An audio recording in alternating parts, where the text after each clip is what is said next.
and welcome back to the Therapy Suite. Today's episode is going to be all about imposter syndrome. So for those of you that don't know what imposter syndrome is, it's basically when you are put in a setting where you're around certain people and it makes you feel like you're an imposter, like you are pretending to be something that you're not. So for therapists, this is really common, especially in the beginning of your career. So if you think about like the first internship that you've had, or even sometimes like the first presentation that you have to give, you can feel very much like, oh, I am playing the role of a therapist. Like I am pretending. You will find yourself sometimes using a different voice, maybe saying things that you typically wouldn't say, but you've heard it somewhere, picked up on it somewhere. It's just kind of all part of it. You almost feel fake being in this space, doing these things. So it takes a while to find your flow and figure out your style as a therapist and who you are. And imposter syndrome is triggered so much in the beginning of your career because almost every situation you're in is new.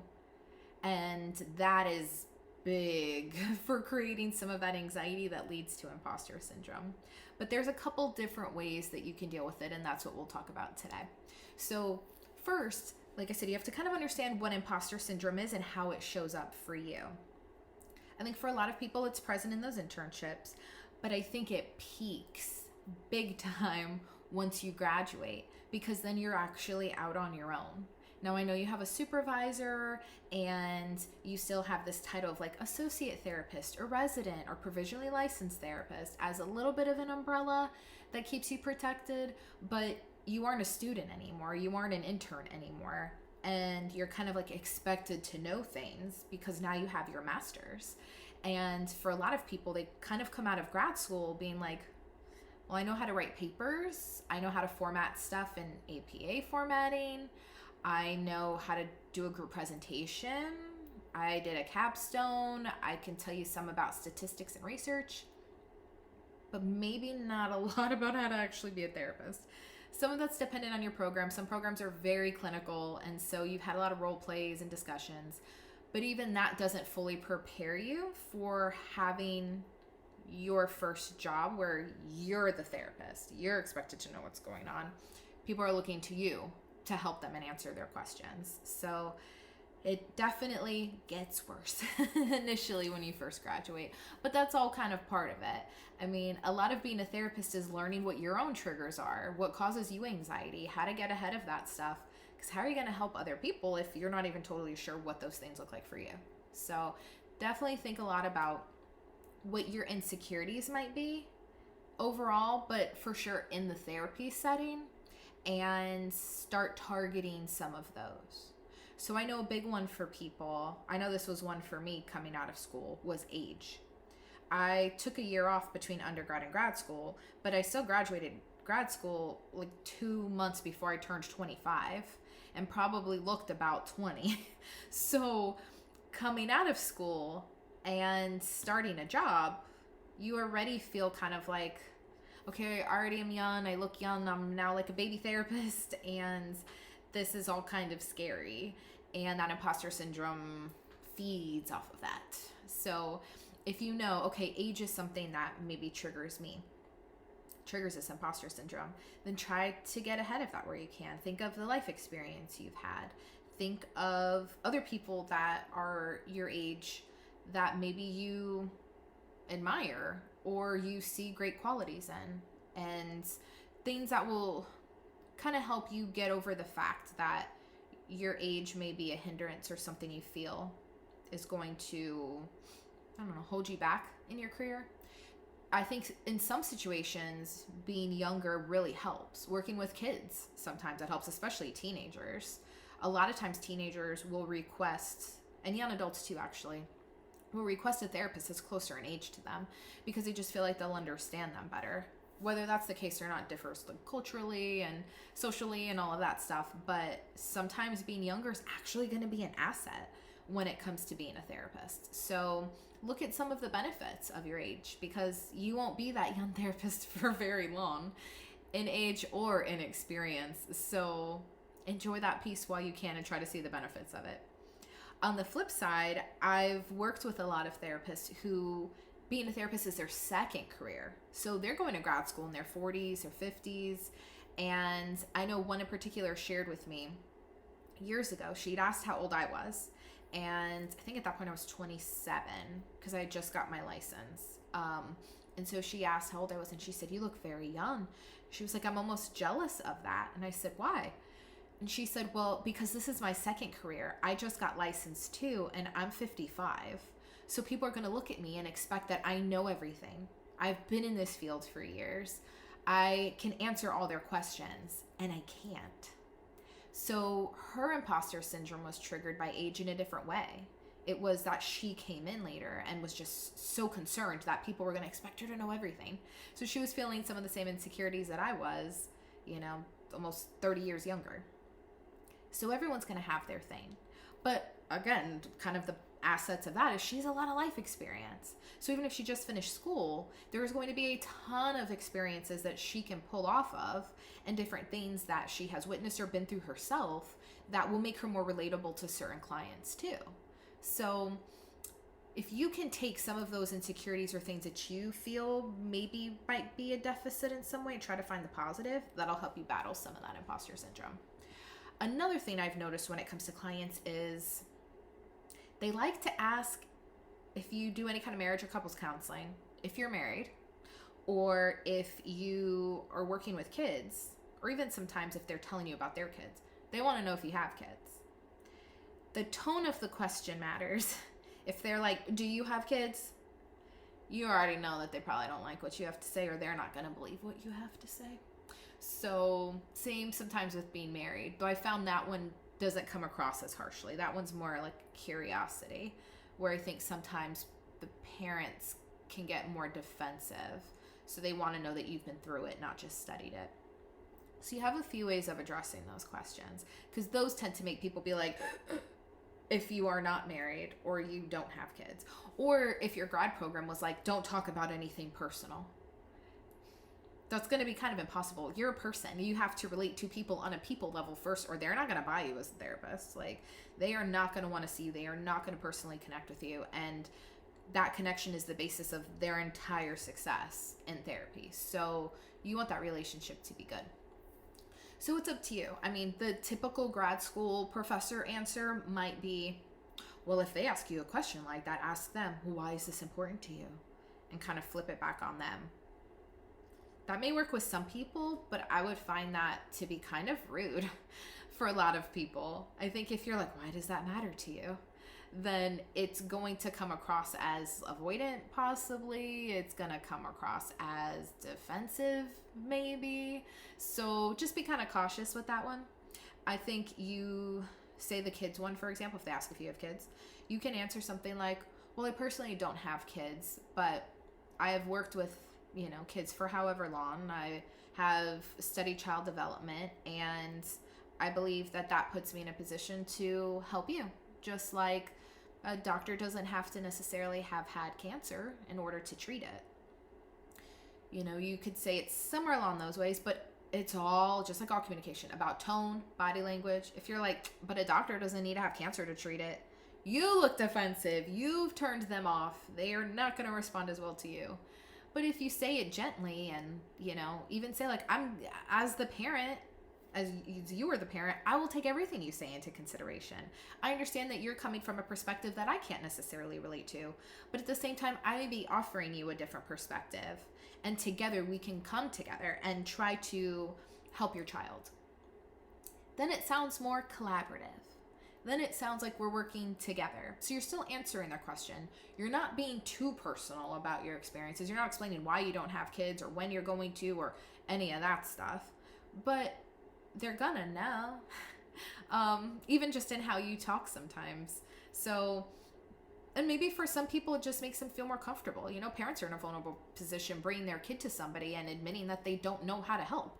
So sometimes their defensiveness isn't coming from necessarily a negative place. It's coming from their own anxieties. So kind of be aware of that when you start to feel like they're questioning me. They don't think I'm doing a good job. Me not having kids is going to make them take their kid away from me and I can't work with them. Take a step back and realize we all have our stuff. And the best thing you could do is recognize what your stuff is so it doesn't impact the therapy relationship at all. Same with being married. If somebody asks, are you married? it's up to you. If you are married, I mean, some people don't wear a ring, or they'll wear like the rubber ones depending on their job or what they like to do or their preference. You can say whatever you're comfortable with. Same type of thing though. Don't over explain. Well, I was, and then I got divorced, or, oh, I just got married last year. You don't have to give a lot of details. You could just be like, I'm not currently married, if you're not. So, and then just leave it at that and let them share why they asked that. I do think asking that question of, well, why does this matter to you, is something that, or why is this important to you, is something that can be asked and explored later if you feel like you haven't been able to gauge their answer from whatever you've responded with. But I don't think that should be the first line of defense, because that feels like a big turnoff. So again, think about what your insecurities are, what areas you feel like you might struggle with when it comes to therapy, and work on those responses. Have those hypothetical situations and responses ready, because at some point somebody's going to ask you something like that, even if it's not coming from a negative place. So kind of have an idea of how you'd respond, so you're not so caught off guard that you end up stumbling, fumbling, or saying the wrong thing. But yeah, I think, it's helpful to understand more about yourself. I mean, obviously you're doing assessments and stuff on clients and learning about them, but you have to know, and while you're in this provisional license period, it's the best time to go through it, because you still have that associate therapist title. You still have that little bit of umbrella I mentioned earlier to protect you, but really do some work on yourself in this time period. I think sometimes people feel like, oh, well, when I'm in grad school as a student, that's when I'm going to work on me and understand more. No. You have to have that be an ongoing process, because you're going to change through life. You're going to have new experiences. Maybe at 25, they ask you if you're married or have kids, and you don't. But at 30, maybe you have one or both of those things. And so your response will change. What triggers you might change. Maybe you are married and somebody's coming in who's divorced, and they're like, oh, well, looks like you're married. You gotta be ready. So kind of have some ideas of the populations that you work with, what kind of questions may come up that are geared towards you, and just be ready for some of those responses. The best ways to work on imposter syndrome are to educate yourself on those areas that you feel like maybe you're lacking, or maybe you kind of hope nobody asks you about. So for instance, if you feel like, oh, I'm kind of lacking in education on trauma. My program didn't really cover a lot of stuff about trauma, and I don't really know that much about it. So if somebody came in with a lot of trauma, I wouldn't know what to say. Or a big one, and this is for therapists across the board, a big one is grief for a lot of people, because you kind of have to sit with grief. And as a therapist, sometimes people feel very powerless. Like therapists just feel like, what do I say? What do I do? Because you want to avoid the cliches. Oh, they're in a better place. Oh, time will heal. You don't want to say all that stuff. Like that's the stuff everybody else is telling them, and it's not very helpful. So if you feel like, okay, grief is one of those places that I would have no idea what to do or how to help them except listen, then educate yourself on that. Grad school is just the foundation, the very basics. It's almost like learning addition and subtraction and division and multiplication, but you're out here doing calculus in the real world. So you have to study that. You have to practice that. You have to seek out your own tools and resources in order to be able to do that, because you just have the basic foundation. And so if you know certain areas that you may come up against, or certain things you just want to feel better about, so maybe that imposter syndrome isn't triggered as hard, then learn about them. One thing that is expensive but kind of helpful in our profession is most of our different licenses have to do continuing education credits.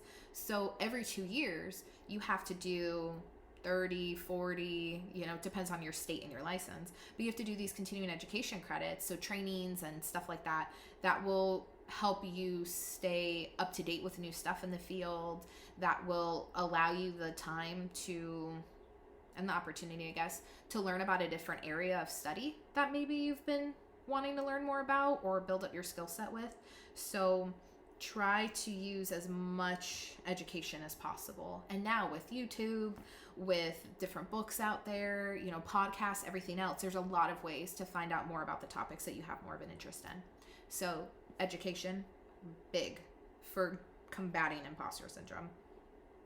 Another thing that I think is sometimes tough for people, I think sometimes especially younger people, is understanding that you don't know everything, and that's okay.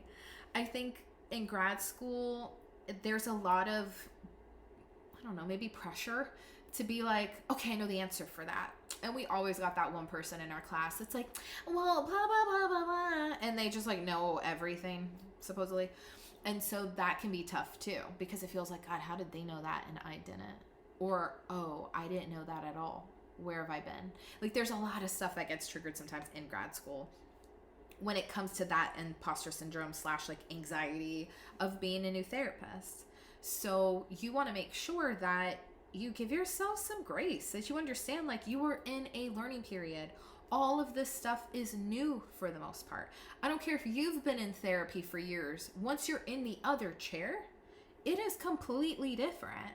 So, and I've heard that from everybody on both sides, you know, either the therapists that have gone to therapy and they're like, whew, I know all the things, but I was feeling all kinds of other things when I was the client, or vice versa. So you want to make sure that you're nice to yourself and you know you don't know everything.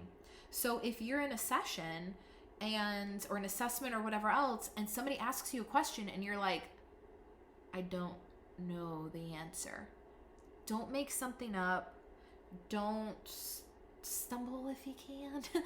Just be like, I'm not totally sure. I'm going to have to get back to you on that. And that's a completely acceptable answer. I think all of us, especially in the beginning, feel this need to show like we are competent. We know what we're doing. We know how to help. We know what's going on. I think mostly we're just trying to prove that to ourselves.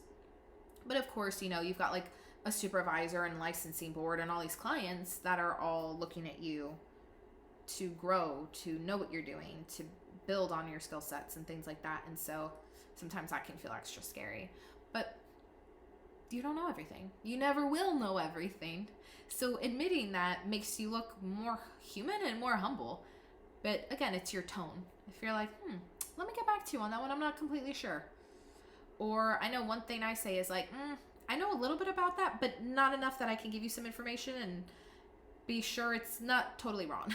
So obviously a little cleaner and nicer than that statement, but you get it. Like, you want to make sure that you can tell people that you don't know stuff when you don't know stuff.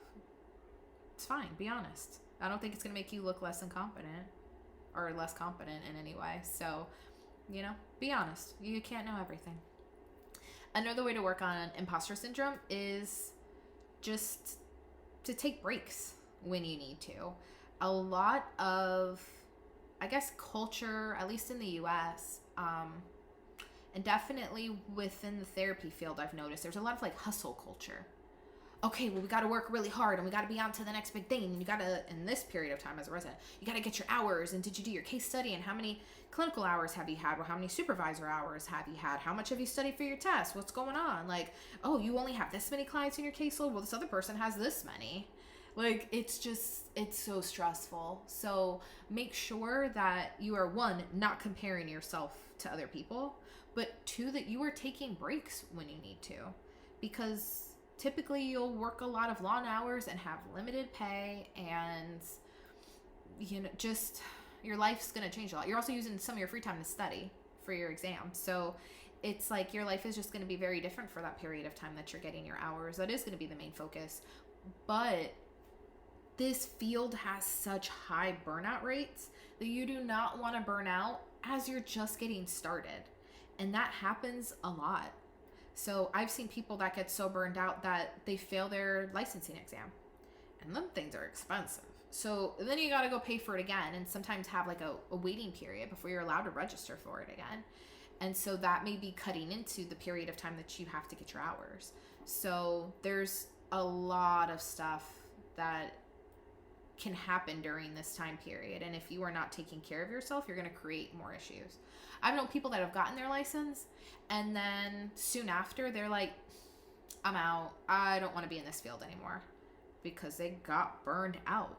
So, and like I said, if you're already getting low pay, you're already combating imposter syndrome, you're trying to get your hours, you're trying to learn everything, you're trying to study for your exam, You know, you're dealing with a lot of emotional struggles. Oh yeah, and then you've got probably student debt from grad school and undergrad that you're trying to pay off with your limited pay.